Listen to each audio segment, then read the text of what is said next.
से विभाज्यता के नियम में हम अंकों का योगफल निकालते हैं। इसके बाद हमको पता चलता है यदि योगफल 3 के पहाड़े में आता है तो वो संख्या 3 से विभाज्य हो जाती है, और यदि योगफल 3 के पहाड़े में नहीं आता है तो वह संख्या 3 से विभाज्य नहीं होती है।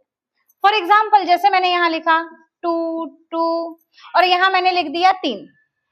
बच्चे क्या करते हैं, अक्सर 3 के नियम में भी इकाई देखने लगते हैं कि मैडम इसके इकाई के स्थान पर 3 आ रहा है इसलिए ये 3 से विभाज्य हो जाएगा, लेकिन ऐसा नहीं है।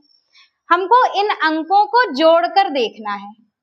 तो जब हम इन अंकों को जोड़ते हैं तो क्या आता है, 2 4 6 6 3 9, और हमें पता है 3 के पहाड़े में 9 आता है। इसका मतलब ये जो संख्या है 2 2 2 3 ये 3 से विभाज्य हो जाएगी।